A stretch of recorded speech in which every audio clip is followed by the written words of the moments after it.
and we are about 2 hours away from incoming President Bongbong Marcos, who will be taking his oath of office as the 17th President of the Republic of the Philippines. As you can see right now, we're seeing live pictures from the National Museum of Arts in Manila, wherein the oath-taking of Ferdinand Marcos Jr. will be taking place at noon this afternoon. All right, in about 30 minutes, we will have the departure of the incoming President, Bongbong Marcos, for the National Museum from Malacanang, where he is currently, as we speak, in a meeting with the outgoing President, Rodrigo Duterte.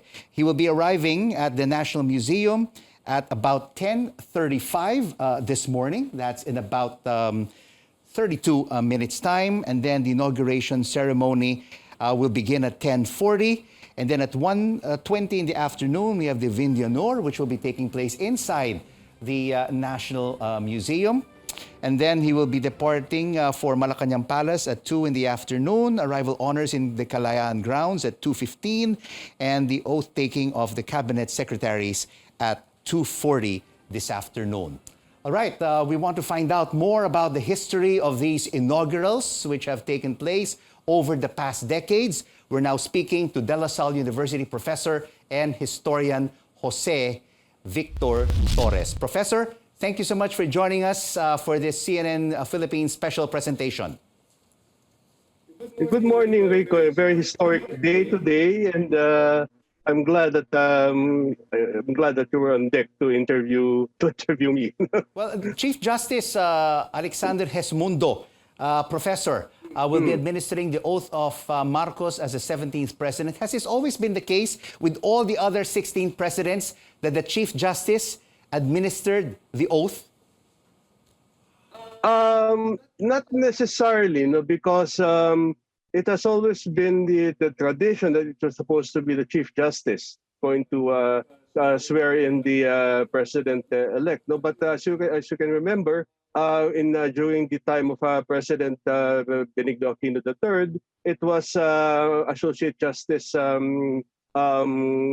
think it was, I forgot the name, Conchita Carpio Morales, who swore him in, because at that time Pinoy was was at loggerheads with Chief Justice Corona, no, and Cory Aquino wasn't sworn in by the Chief Justice at that time. No? She was sworn in by Associate Justice Claudio Tihanki. No? So basically, it's not a written law, no, a written code that the Chief Justice, no, should be the one who's going to swear in the President of the Philippines. But what I remember from the law is that it should be a recognized government official.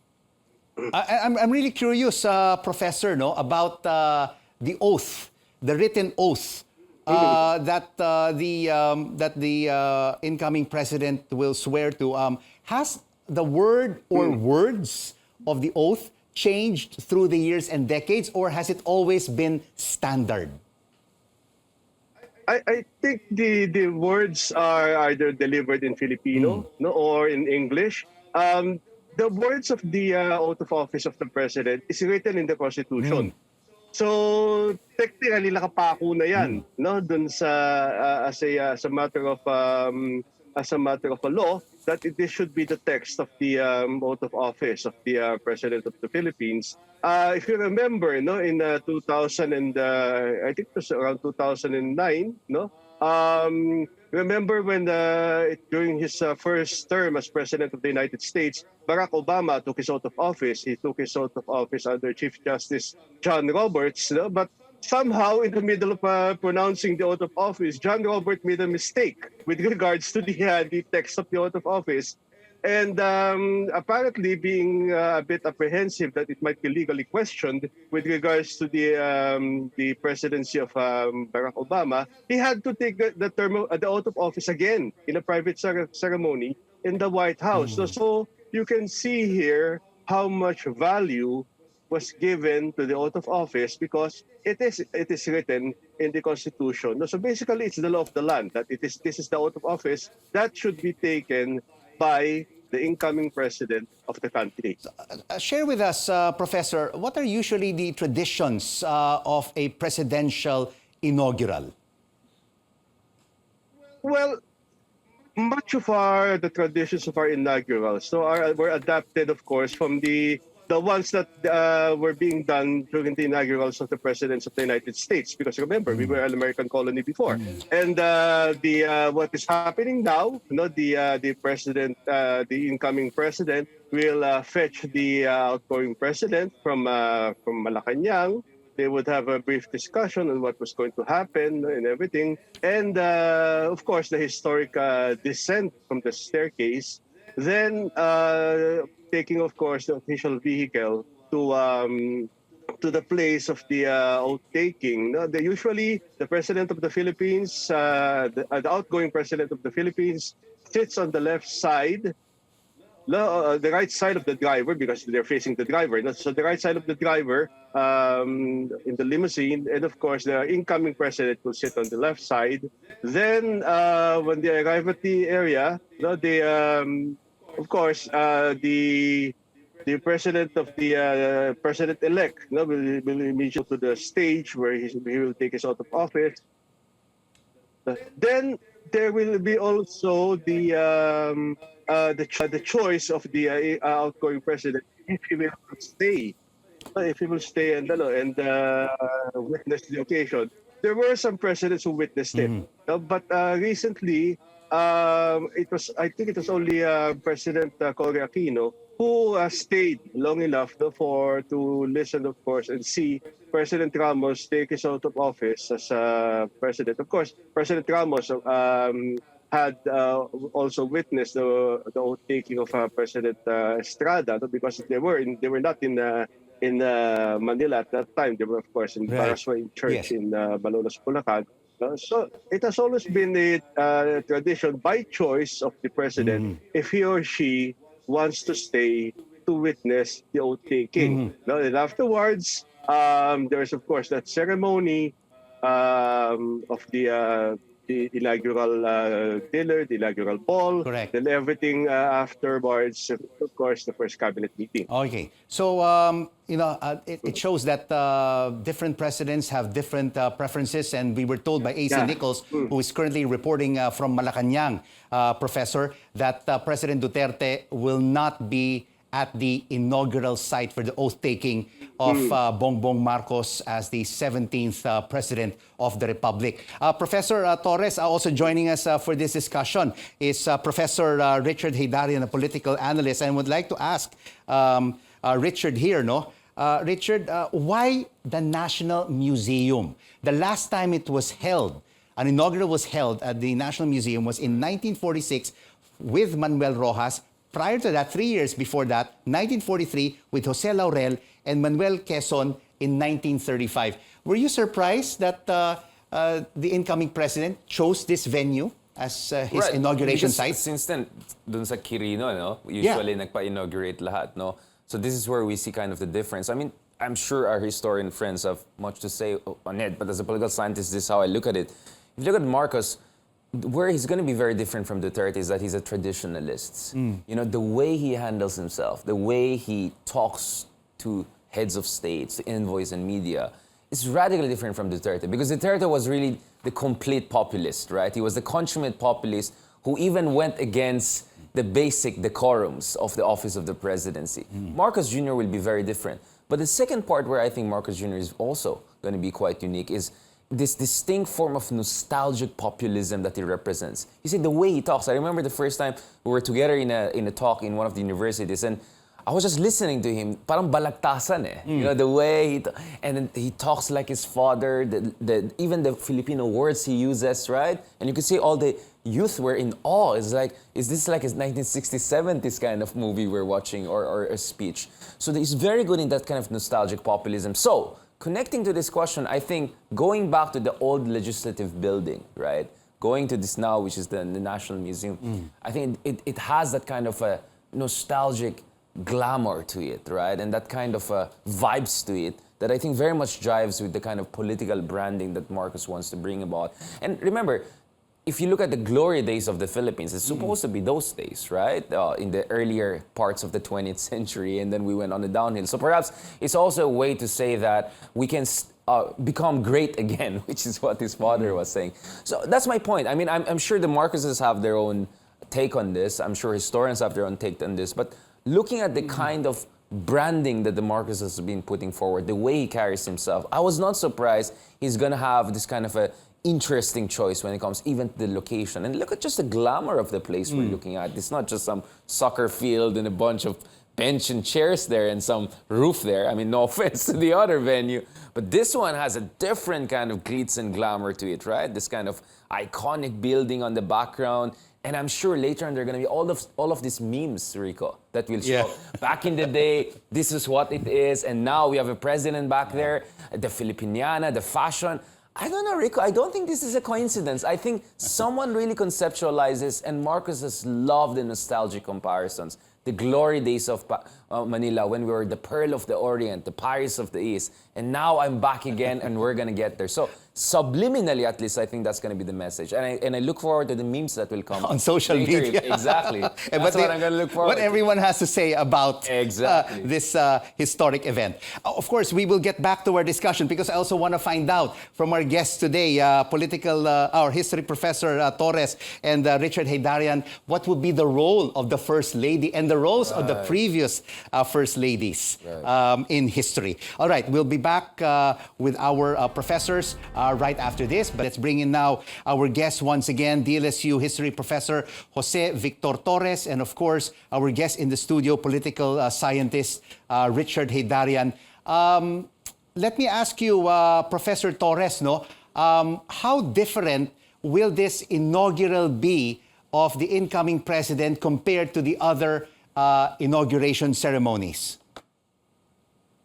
Well, the biggest difference is the place, because it used to be done at the grandstand. No, just to put a bit of a bit of a note of correction here. No, when Rojas took his oath of office in front of the legislative building, no, in 1946, he took his oath of office as president of the Commonwealth, the third president of the Commonwealth, so because we weren't a independent yet, no, and he eventually took his oath of office, second oath of office, as president of the Republic in what is now the area in front of the Rizal Monument. It's a blank area that used to be the area of the Independence Grandstand. No, but unfortunately, that grandstand was destroyed in the early 1950s, and eventually, the Quirino administration put up now what is known as the Quirino Grandstand, where it now became the venue for most of the presidential inauguration. No. And so the big difference probably is, one, the change of venue. Another big difference, of course, is the reverse. So the following now of existing traditions of the that happens during the presidential inauguration. No?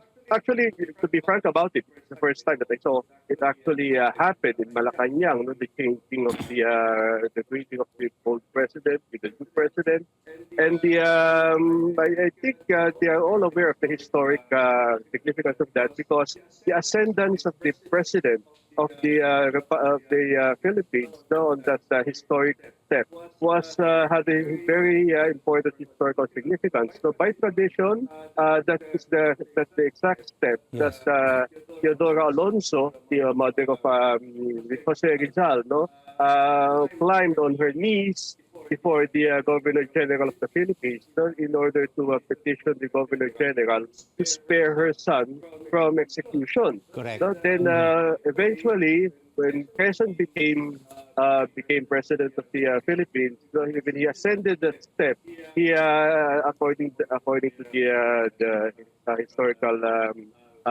the story was that he said that no one will ever ascend these steps again, no, in order to plead for someone's life.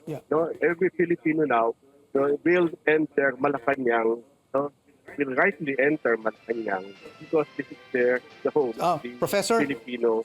Professor, thank you so much for the historical background, no, and what this means for our kababayans today and going forward. And of course, I would like to ask both professors who are with us right now, of course, the history of First Ladies. Let's get over to you first, Professor Torres. No, what kind of role did the First Ladies, and maybe there was one First Gentleman, play a major role in the presidencies of previous presidents? I always view this the first ladies sometimes as quote unquote decorative, no? Because as a first lady, they are of course first and foremost the wife of the president of the Philippines, so, and she is given specific duties, but not specific duties totally related to the political aspect of governance. She's usually bound with the social welfare, cultural aspect, and of course it depends of course on what's given by the President of the Philippines. Professor? She's usually also the host, pag nagkaroon ng konting affairs dito sa palace, especially with foreign guests. I'm sorry to jump in. Professor, sorry to jump in, but because our other guest here in the studio has to leave in a moment. So I would like to ask you, because we were talking about First Ladies, no? The history of First Ladies, you were saying they're ceremonial, they're basically, they host a lot of parties for the incumbent. What do you think will be the role of the incoming First Lady, Liza Araneta Marcos? Will she be proactive? Right. I mean, correct me if I'm wrong. I think she's going to be the first lawyer, First Lady. I mean, so, you know, no offense to other First Ladies, but Liza Araneta brings a certain kind of gravitas, not to mention legal expertise, political expertise. We saw she played a very proactive role when Ferdinand Marcos Jr. was the governor in Ilocos Norte. So she was not just another spouse. Or I don't think she's just going to be a kind of a passive kind of First Lady. I think she's going to be very proactive. But remember, the Marcoses, we have many strong women there. There's Amy Marcos, who's the de facto spokesman of the family. I think a lot of interesting statements we hear about what her brother is going to do, what the Marcoses want to do with their second chance. We hear it from Amy Marcos, who, by the way, is also the Senator of the Republic, a head of the Foreign Affairs Committee. Then, of course, is the ultimate matriarch of the family, Imelda Marcos. She's going to be there, I think. What kind of role do you think will she be playing in this think administration over the next 6 years? I think symbolically she'll be very, very important. I think just seeing her back on the veranda in the Malacanang after everything, she's going to be the ultimate representation of the vindication and the rehabilitation, the full rehabilitation of the Marcoses. So I think that's going to be the role that she's going to play primarily. But remember, there are people like Enrile who are going to be in the cabinet. 98-year-old. Yes, so I mean, if Enrile is going to play that role, then maybe Imelda will be much more active than just symbolic. So there we have many strong women characters there, right? So that's something that everyone keeps in mind. But so far, we have seen that Ferdinand Marcos Jr. has shown he's the boss in a sense that early in office, he made the decision on who's going to get the Department of National Defense. Everyone thought that's going to go to Salle Duterte. Speaker of the House, everyone thought that's going to go to former President Arroyo. It went to Martin Romualdez. So I think Marcos is also showing that he's going to be his own man. He's going to make his decision as much as he's going to be surrounded by powerful women with also strong views of themselves on politics and the country. He's a man who will take charge and create his own history over the next 6 years. An own legacy. Thank you so much, political scientist and analyst Richard Heydarian, for your insights for this CNN Philippines special presentation. And of course, we would also like to thank our DLSU history professor Jose Victor Torres